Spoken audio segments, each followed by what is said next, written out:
안녕하세요. 반갑습니다. 오늘도 2021년 고난주간 20일 온라인 특별 저녁 기도회에 오늘 19번째 시간 함께 하신 모든 분들을 진심으로 환영합니다.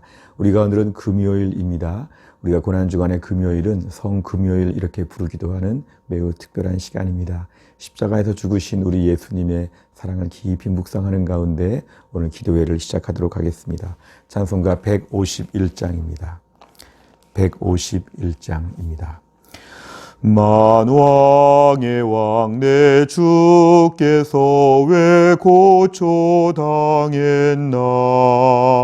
이 벌레 같은 날 위에 그 보혈을 흘렸네. 십자가 내가 처음 볼 때에 나의 맘에 큰 고통 사라져. 오늘 믿고서 내 눈 밝았네. 참 내 기쁨 영원하도다. 주 십자가 못 박힘은 속죄함 아닌가. 그 긍휼함과 그 은혜 말할 수 없도다. 십자가 내가 처음 볼 때에 나의 맘에 큰 고통 사라져.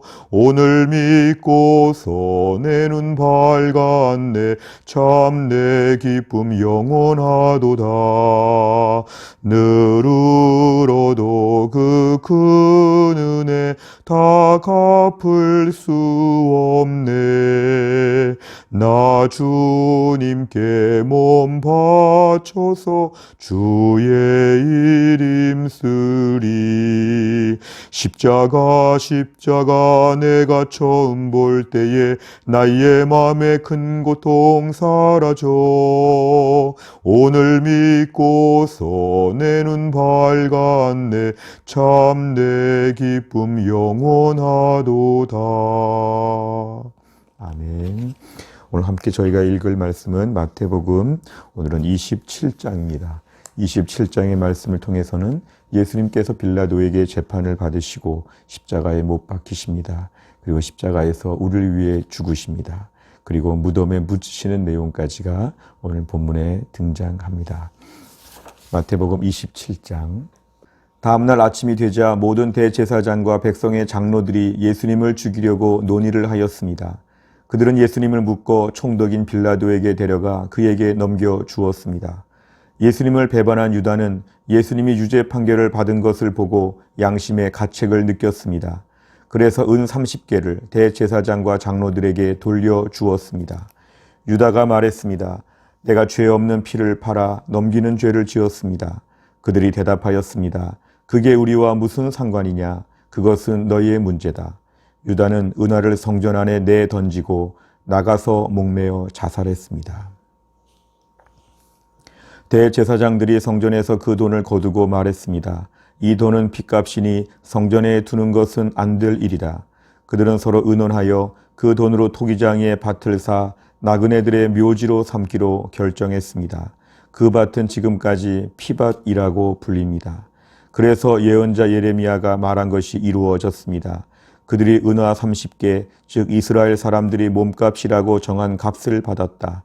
그리고 토기장의 밭을 샀는데 밭값으로 그 돈을 주었다. 이것은 주께서 내게 지시하신 그대로이다. 예수님께서 총독 앞에 서셨습니다. 총독이 예수님께 물었습니다. 당신이 유대인의 왕이요? 예수님께서 내가 말하였다 라고 대답하셨습니다.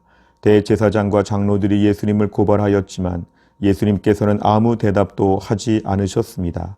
그래서 빌라도가 예수님께 말했습니다. 이 사람들이 너를 여러 가지로 고발하는 것이 들리지 않느냐? 그러나 예수님께서는 빌라도에게 단 한마디도 대답하지 않으셨습니다. 빌라도는 이것을 보고 이상하게 생각했습니다. 명절이 되면 백성들이 원하는 죄수 한 명을 총독이 사면해 주는 관례가 있었습니다. 당시 감옥에는 바라바라고 하는 아주 악명 높은 죄수가 한 명 있었습니다. 사람들이 모였을 때 빌라도가 말했습니다. 너희는 누구를 놓아 주기를 원하느냐? 바라바냐? 아니면 그리스도라고 하는 예수냐? 빌라도가 이렇게 말한 것은 사람들이 예수님을 시기해서 자기에게 넘겨준 것을 알고 있었기 때문이었습니다. 빌라도가 재판석에 앉아 있을 때 그의 아내가 사람을 보내 말했습니다. 저 죄 없는 사람에게 아무 일도 하지 마세요. 어젯밤 꿈속에서 제가 이 사람 때문에 몹시 고통을 받았습니다. 그러나 대제사장들과 장로들은 군중들에게 바라바를 놓아주고 예수님을 죽이도록 요청하라고 시켰습니다. 빌라도가 사람들에게 말했습니다. 이 두 사람 중에 누구를 석방시켜 주길 원하느냐? 사람들이 대답했습니다. 바라바요. 빌라도가 물었습니다. 그러면 그리스도라고 하는 예수는 어떻게 해야 하겠느냐? 그들이 모두 대답했습니다. 그를 십자가에 매달아 죽이시오. 빌라도가 물었습니다. 그 이유가 무엇이냐? 그가 무슨 악한 일을 했느냐? 그러자 사람들은 더 크게 소리쳤습니다. 그를 십자가에 매달아 죽이시오. 빌라도는 자기로서는 어찌할 도리가 없다는 것을 깨달았습니다. 그리고 잘못하면 폭동이 일어날지도 모른다고 생각하였습니다. 그래서 그는 물을 떠다가 사람들 앞에서 손을 씻으며 말했습니다. 나는 이 사람의 피에 대하여 아무런 책임이 없다. 너희가 알아서 해라. 사람들이 한결같이 대답했습니다. 그의 피에 대한 책임은 우리와 우리 아이들이 지겠습니다. 결국 빌라도는 바라바를 풀어 주었습니다. 그리고 예수님을 채찍으로 때리게 한 후 십자가에 매달도록 내어 주었습니다. 총독의 군인들이 예수님을 총독의 관저로 끌고 들어갔습니다. 그러자 모든 부대원이 예수님 주위로 모였습니다. 그들은 예수님의 옷을 벗기고 대신 붉은색 옷을 입혔습니다. 그리고 가시로 왕관을 엮어 예수님의 머리 위에 씌웠습니다. 그들은 예수님의 오른손에 지팡이를 쥐어 주었습니다. 그리고 유대인의 왕 만세라고 말하며 예수님께 무릎 꿇고 절하면서 놀렸습니다. 그들은 예수님께 침을 뱉고 지팡이를 빼앗아 예수님의 머리를 쳤습니다. 예수님을 실컷 조롱한 후에 붉은색 옷을 벗기고 원래 옷으로 다시 입혔습니다. 그리고 예수님을 십자가에 매달아 죽이려고 끌고 갔습니다. 군인들이 나가다가 구레네 출신의 시몬이라는 사람을 만났습니다. 군인들은 그에게 강제로 예수님의 십자가를 지고 가게 하였습니다. 그들은 골고다라는 곳으로 갔습니다. 골고다는 해골의 땅이라는 뜻입니다. 군인들은 예수님께 쓸개즙을 섞은 포도주를 주어 마시게 하였습니다. 그러나 예수님께서는 맛을 보시고는 마시려고 하지 않으셨습니다. 군인들이 예수님을 십자가에 못 박고 제비를 뽑아 예수님의 옷을 나누어 가졌습니다. 그리고 거기 앉아서 예수님을 계속 지켜보았습니다. 그들은 예수님의 머리 위에 이 사람은 유대인의 왕 예수다 라고 쓴 죄패를 걸어 놓았습니다. 그때 두 강도가 예수님과 함께 십자가에 못 박혔습니다. 한 사람은 오른쪽에 다른 한 사람은 왼쪽에 매달렸습니다. 지나가던 사람들이 고개를 저으면서 예수님께 욕을 하였습니다. 성전을 헐고 3일 만에 다시 세운다는 사람아, 내 자신이나 구원하여라. 만일 하나님의 아들이라면 십자가에서 내려와 보아라. 이와 같이 대제사장들도 율법학자들과 장로들과 함께 예수님을 조롱하며 말했습니다. 이 사람이 다른 사람들은 구하면서 자기 자신은 구하지 못하는구나. 그는 이스라엘의 왕이니 지금 십자가에서 내려오라지. 그러면 우리가 그를 믿겠다. 그가 하나님을 믿는다는데 하나님께서 원하신다면 그를 당장 구원해 주시라고 그래라. 자신이 나는 하나님의 아들이다고 했으니까 말이다. 예수님과 함께 십자가에 못 박힌 강도들도 똑같은 욕을 예수님께 했습니다. 낮 12시부터 오후 3시까지 온 땅이 어둠에 덮였습니다. 오후 3시쯤에 예수님께서 엘리 엘리 라마 사박다니 하고 큰 소리로 외치셨습니다. 이 말은 나의 하나님 어찌하여 나를 버리셨습니까? 라는 뜻입니다. 거기 서 있던 사람들이 이 말을 듣고 말했습니다. 이 사람이 엘리야를 부른다. 그러자 얼른 한 사람이 뛰어가서 해면을 가져다 신 포도주를 적셨습니다. 그리고 예수님께서 마시도록 지팡이에 매달아 주었습니다. 나머지 사람들이 말했습니다. 가만 놔두어라. 엘리야가 그를 구원하러 오나 보자. 다시 예수님께서 큰 소리로 외치셨습니다. 그리고 숨을 거두셨습니다. 그때 성전 휘장이 위에서부터 아래까지 두 조각으로 갈라졌습니다. 땅이 흔들리고 바위들이 쪼개졌으며 무덤이 열리고 잠자던 많은 성도들의 몸이 다시 살아났습니다. 예수님께서 부활하신 후 그들은 무덤에서 나와 거룩한 성으로 들어가서 많은 사람들에게 나타나 보였습니다. 예수님을 지키던 백부장과 병사들이 지진과 일어난 모든 일들을 보고 매우 놀라면서 말했습니다. 이 사람은 정말로 하나님의 아들이었다. 많은 여자들이 멀리 떨어진 곳에서 이를 지켜보고 있었습니다. 이들은 갈릴리에서부터 예수님을 섬기려고 따라온 사람들이었습니다. 그 중에는 막달라 마리아와 야고보와 요셉의 어머니 마리아, 그리고 세베대의 아들들의 어머니가 있었습니다. 그날 저녁에 요셉이라는 아리마대 출신의 한 부자가 왔습니다. 그도 역시 예수님의 제자였습니다. 요셉은 빌라도에게 가서 예수님의 시신을 달라고 요청했습니다. 그러자 빌라도는 요셉에게 넘겨주라고 군인들에게 명령하였습니다. 요셉은 그 시체를 가져다가 깨끗한 천으로 둘렀습니다. 그리고 바위를 뚫어 만든 자신의 새 무덤에 예수님의 시신을 모셨습니다. 그는 큰 돌을 굴려 무덤의 입구를 막고 돌아갔습니다. 막달라 마리아와 다른 마리아가 무덤 맞은편에 앉아 있었습니다.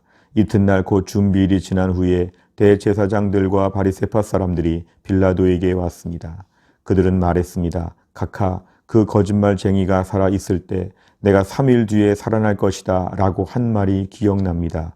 그러니 명령을 내리셔서 3일째 되는 날까지 그 무덤을 꼭 지키게 하십시오. 그의 제자들이 와서 시체를 훔쳐간 후 사람들에게 그가 다시 살아났다고 할 수도 있습니다.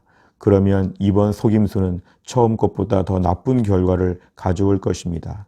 빌라도가 말했습니다. 경비병들을 데리고 가서 당신들이 할 수 있는 대로 무덤을 지키시오. 그렇게 해서 그들은 무덤에 가서 돌을 봉인하고 경비병들을 시켜 입구를 지키게 하였습니다. 아멘. 우리가 오늘 같이 기도할 제목은 화평에 대한 것입니다. 팔복 중에서 화평에 대한 부분은 참으로 중요합니다. 우리는 믿음으로 산다고 하면서 너무 예민하고 까다롭고 싸우기를 좋아합니다. 오히려 예수를 믿는 사람들이 더 싸우면 심하게 싸울 때도 많습니다. 하나님의 자녀로서 화평에 앞장서야 됐는데 분란과 다툼의 현장에 내가 있을 때가 얼마나 많은지 우리 자신을 돌아보게 됩니다. 죄인들을 향해 이 땅에 오신 예수님을 묵상하며 분쟁과 갈등 속에서 화평을 이루는 하나님의 사람이 되게 하여 주옵소서. 오늘 다 같이 기도하도록 하겠습니다. 다 같이 기도합니다. 주님, 우리는 죄로 인해 스스로 주님과 멀어지고 고통과 형벌 속으로 떨어졌지만 하나님께서는 이런 우리와의 화평을 위해 예수님을 보내시고 십자가에서 죽게 하시어 우리를 살리셨습니다. 또한 세상 속에서 화평의 복음을 우리에게 부탁하셨습니다. 그러나 오히려 싸우기를 좋아하고 분열을 추구한 인생으로 살았던 저희를 용서하여 주시고 이제 화평하게 하는 자로 살아가게 하사 하나님의 아들과 딸로서 살아가게 하옵소서. 아멘. 같이 기도하겠습니다. 하나님 아버지, 오늘 저희의 기도 제목입니다. 주여, 우리가 화평케 하는 자가 되게 하여 주옵소서. 하나님께서 이 땅에 예수님을 보내셔서 죄인인 우리와 하나님 사이에 막힌 담을 허시고 하나님을 아바 아버지라 부를 수 있는 하나님의 백성, 하나님의 자녀로 저희들을 만들어 주셨는데 이 놀라운 화해와 사랑과 용서의 은혜를 받은 저희가 이 땅을 살면서 얼마나 예민하고 얼마나 갈등을 부추기고 얼마나 다투고 싸우기를 좋아하는지 우리의 모든 허물과 죄를 용서하여 주옵소서. 우리가 고난주간의 금요일을 맞이하여 정말 간절한 마음으로 기도합니다. 화평케 하는 자가 되게 하여 주옵소서. 세상은 온통 다투고 요란하고 복잡한데 우리가 이 가운데서 하나님이 화평을 이루셨기 때문에 우리가 화평을 이루는 일에 앞장서게 하여 주시고 우리가 가는 곳마다 굳었던 마음들이 풀어지고 부드러워지게 하여 주시고 우리가 가는 곳마다 하나님의 자녀로서 화평의 역사가 계속 번져나갈 수 있도록 저희들을 사용하여 주옵소서. 우리 인생 가운데 지나치게 예민하고 복잡하고 다투려고 했던 마음들을 다 내려놓고 주 안에서 화평케 하는 인생 되게 하여 주옵소서. 오늘도 주님의 은혜에 감사드리며 예수님의 이름으로 기도하옵나이다. 아멘. 오늘 참여하신 모든 분들 진심으로 감사합니다. 우리가 내일 저녁에는 마지막 20번째 시간입니다. 우리 내일까지 모두 완주하시고 은혜 충만하시기를 바랍니다. 감사합니다.